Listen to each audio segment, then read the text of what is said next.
तो देखिए आज क्या था, आज हमने और आपकी जो CAC है इनने आपका स्कूल देखा, ठीक है। तो स्कूल देखने के बाद कुछ कुछ पॉइंट निकल के आए हैं, उन पर हम लोग बातचीत कर रहे थे। सबसे पहला ये था कि आज आपका जो स्कूल था उसमें 5 टीचर्स थे, जिनमें से 2 क्या थे, छुट्टी पर थे। तो सबसे पहले मेरे को FLL की मॉनिटरिंग करनी थी कक्षा 1, 2, 3 की, लेकिन विनय गुप्ता जी के अवकाश में रहने का उसकी मॉनिटरिंग नहीं हुई। तो पहला आपको मेरे को अभी थोड़ी देर बाद WhatsApp में ये जानकारी देना है कि आपके यहाँ अभ्यास पुस्तिकाएँ या पुस्तक जो नहीं मिली, जो भी पुस्तक नहीं मिली है उसकी क्या भेजना है सूची, मेरे को आप WhatsApp कर देना, ठीक है। दूसरा क्या हुआ कि आपके कक्षा 3 में मैंने 2 बच्चे थे, प्रिंस और पलक। कक्षा 6 में 4 बच्चे थे, अविनाश, अनिकेत, कृष्ण और सक्षम। इन चारों का आकलन किया। बच्चे कॉपियां भरे हुए हैं लेकिन वही सवाल को नहीं कर पा रहे। 3 दिन से सवाल के सही निशान कैसे लग गया? 4 विकल्प में हर जगह उनका सही का निशान सही जगह लग गया, लेकिन बनता नहीं। इसका मतलब है कि बच्चों को हमने क्या करा दिया, सही का निशान लगा दिया, या बच्चे ने किसी दूसरे बच्चे की कॉपी से लगा दिया। और मैंने आपसे ये भी कहा था कि जो आपके सारे अच्छे बच्चे हों उनका मैं टेस्ट ले लूँगा। आप ये मत बोलो कि वो नहीं आया था, ये नहीं आया। तो मैंने आपकी रुचि से टेस्ट लिया और उसके बाद बच्चों की ये स्थिति है। जो आपका राष्ट्रीय परख सर्वे होना है 4 दिसंबर को, उसकी तैयारी आपके यहाँ व्यवस्थित नहीं है। आप ये नहीं बता पा रहे हो कि 18वें सप्ताह में मैं कौन सी तैयारी करा रहा हूँ। इसका मतलब है कि जो समय विभाग क्षेत्र जिले से आ रहा है वो CAC के माध्यम से आ रहा है, उस पर ये विद्यालय काम नहीं कर रहा है, ठीक। तो आप व्यवस्थित काम करिए, 1 महीने का टाइम है। फिर कक्षा 6 के छात्रों की मैंने अभ्यास पुस्तिका देखी, एडग्रेड पुस्तिका देखी, उसमें उनका कॉन्सेप्ट क्लियर नहीं है। मैंने 3-4 बच्चों के टेस्ट लिए हैं, ठीक है। फिर आप लोगों ने तीनों लोग जो शिक्षक उपस्थित थे सबकी मैंने अभ्यास पुस्तिका देखी है, एडग्रेड पुस्तिका देखी है, जो कक्षा जिसकी थी उसमें केवल निशान लगे हुए हैं सही के, कॉपियाँ सही चेक नहीं है। सारी कॉपियाँ आपको दोबारा चेक करनी है। ठीक 10 दिन बाद मैंने इस पर डेट लिखी है, 15 नवंबर को स्कूल हम फिर से देखेंगे, दोनों CAC भी आएंगे, मैं भी आऊँगा। तो हम पूरा आपका फिर से देखेंगे, दोबारा आप एक एक चीज़ को ठीक से चेक कर लीजिए, ठीक है। फिर इनने 18वें सप्ताह का टाइम टेबल नहीं भेजा था, समय पर भेज दिया करें। दूसरा, आपने जो पुस्तकालय की किताबें वो हमने आपका देखा है डेट, तो आपने जून में दी है किताबें, जून के बाद सितंबर में दी है, और सितंबर के बाद अभी अक्टूबर में दी है। नवंबर में एक भी किताब आपने पुस्तकालय की किसी भी बच्चे को नहीं दी।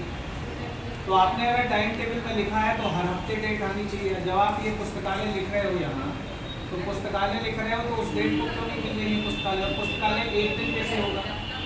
हर कक्षा का अलग अलग दिन होगा। अगर कक्षा 1 खेल रही है तो कक्षा 2 पुस्तकालय में जाएगी, ठीक है। मतलब रोटेट होगा, ऐसा नहीं होगा कि सारे खेलेंगे सारे पुस्तकालय जाएंगे, ऐसा नहीं होगा। इससे क्या होगा, लोगों को ज़्यादा मौके मिलेंगे पुस्तकों के पास जाने के। तीसरा, आप लोग ये बताइए कि आपने कौन कौन सी किताबें पढ़ी। आप बताइए, आपने कोई किताब लाइब्रेरी की पढ़ी आज तक? वो बच्चों की कहानी कौन सी एक आध कहानी आप बताइए, कोई स्टोरी आपको कौन सी पढ़ी थी आपने? अभी जैसे वो बच्चों को कछुआ कछुआ खरगोश तो सब पुरानी हो चुकी है। आप एक आध कहानी नहीं, उसका शीर्षक क्या है आप बताओ, कोई उसका राइटर आपको याद है? आप बताओ, किताब पढ़ी कोई आपने? कक्षा में बच्चों के साथ कोई कहानी आप लोगों ने सुनाई?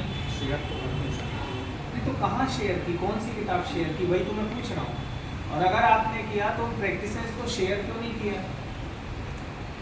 आप जन शिक्षा केंद्र के ग्रुप में इनने कुछ शेयर किया क्या? नहीं किया। इनने कोई अपना काम शेयर किया किसी ने? नहीं किया, है ना।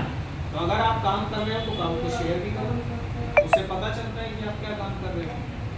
ऐसे आप ऐसे अंदाज से बताओगे कि साहब मैंने पढ़ी है, तो मैं क्या मान लूँ कि कौन सी किताबों में पढ़ी। मेरे से आप पूछो कि मैंने कितनी किताबें पढ़ी, मैं टाइटल बताऊँगा आपको, लेखक बताऊँगा, सब कुछ बताऊँगा।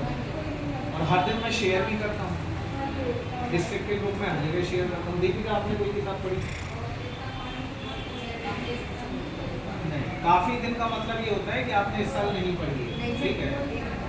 नहीं, एक तो ऐसे भी अब सामने आ गई और ऐसे देख ली कि किताब पढ़ना नहीं होता है, किताब पढ़ना ध्यान से होता है, ठीक है ना।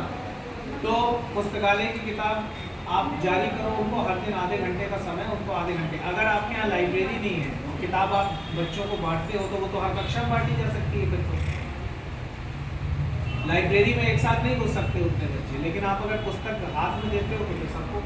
बच्चों के आपके यहाँ कार्ड नहीं बने, लेन देन कार्ड हर बच्चे का बनना है, 1000 बार बातचीत हो चुकी है, इनको बताया था कि नहीं?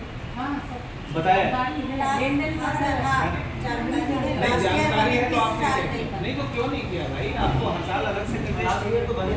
जुलाई से ये महीना कौन सा चल रहा है? नवंबर आ गया, आप लोग 6 महीने में नहीं जाके हो, कैसे काम चलेगा वो, है ना? तो ये जितने बिंदु लिखे हैं इन पर काम करना है। आपकी तरफ से कोई बात हो तो मेरे को बोलो, ठीक है? बोलो आप लोग। नेक्स्ट की जो तैयारी है सर, जैसे आ जाता है कि ये सब्जेक्ट करवाना है, ये क्वेश्चन पेपर कराना है, चीज़ें करना है, तो कोर्स के बाद कराएं। कोर्स के बाद नहीं होता है। जैसे सुनिए मेरी बात सुनिए, ये आपका एक मिनट सुनिए मेरी बात। ये गणित का मान लो चैप्टर 1 है, सुनिए मेरी बात, संख्याओं की पहचान। आप उस चैप्टर को पढ़ा रहे हैं तो उसी में तो नेस के क्वेश्चन, नेस के क्वेश्चन कोई अलग से थोड़ी है।